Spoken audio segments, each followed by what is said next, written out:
আসসালামু আলাইকুম দর্শক, আমি হ্যাপি সিদ্দিকি।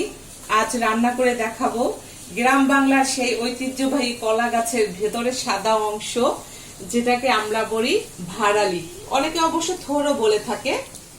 এই ভাড়ালি রান্না করতে আমার যা যা লাগছে, এখানে আমি মুগ ডাল ভেজে সেদ্ধ করে নিয়েছি, কিছু পেঁয়াজ নিয়েছি, কাঁচামরিচ আর চিংড়ি মাছ। ছোট চিংড়ি মাছটা নিলে বেশি স্বাদ হয় দর্শক। ছোট চিংড়ি মাছটা ভেজে রেখেছি, আর হলুদের গুঁড়া, মরিচের গুঁড়া যা লাগে আমাদের সব সময় ওটা লাগবে। চুলায় একটা পাতিল দিলাম, এখন তেল দেব। সামান্য তেল দিবেন দর্শক, এটাকে আবার পরে বাগার দিতে হবে। পেঁয়াজ রসুন দিয়ে তাই অল্প তেল দিলেই হবে। দিয়ে দিলাম পেঁয়াজ,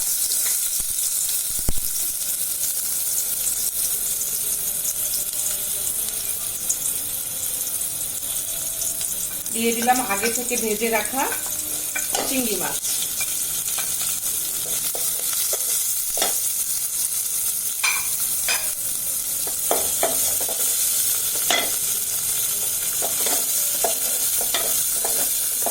দিয়ে দিলাম সামান্য পানি।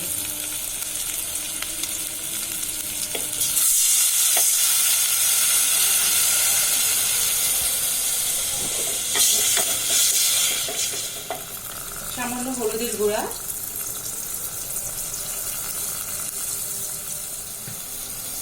মরিচের গুঁড়া।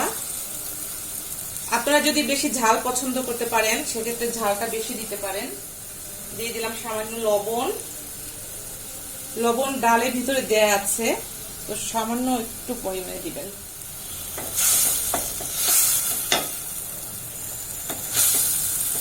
দর্শক, এই ভাড়ালিটা কিন্তু ডায়াবেটিস রোগীদের জন্য খুব ভালো, এটা সুগার নিয়ন্ত্রণ করে।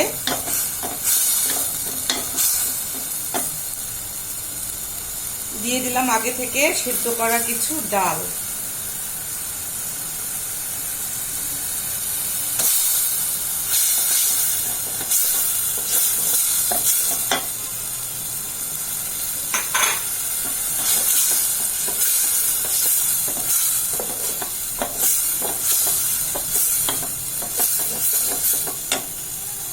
একটু পানি দিলাম।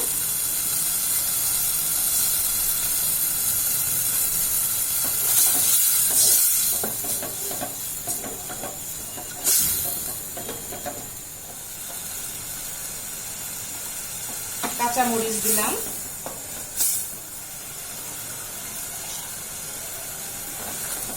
কষানো পর্যন্ত অপেক্ষা করতে হবে।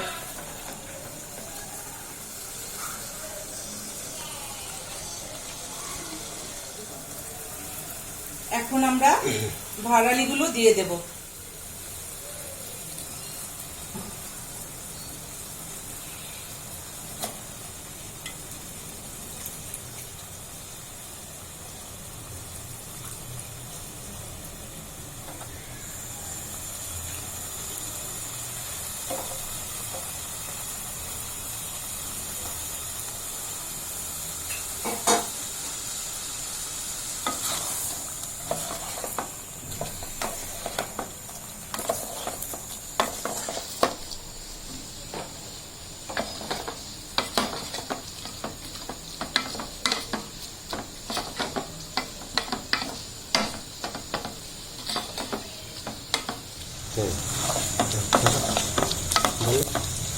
খুব ভালো করে নাড়াচাড়া দিতে হবে যাতে সব জায়গায় ডালটা মিশে যায়, আর একটু ঝোল দিয়ে ঢেকে দিতে হবে।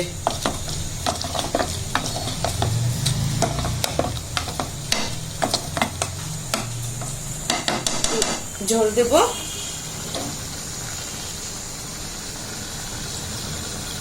বেশি ঝোল রাখা যাবে না, একটু মাখা মাখা হবে।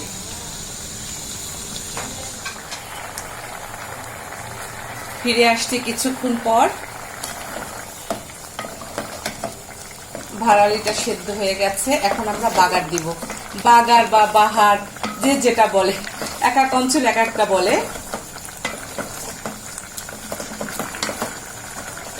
তো মাখা মাখা হবে, এখন আমরা বাগার দেব। বাগারের জন্য আমাদের যা যা লাগবে, পেঁয়াজ আর রসুন। 1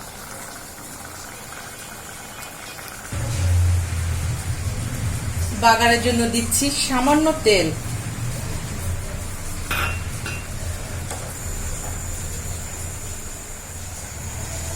দিচ্ছি পেঁয়াজ, রসুন কুচি,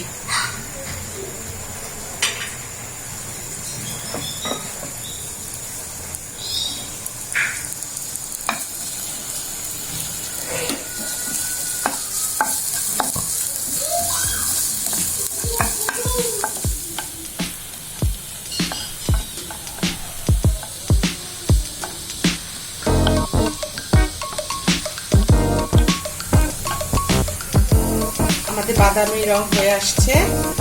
এখন আমরা এটা ঢেলে দিব।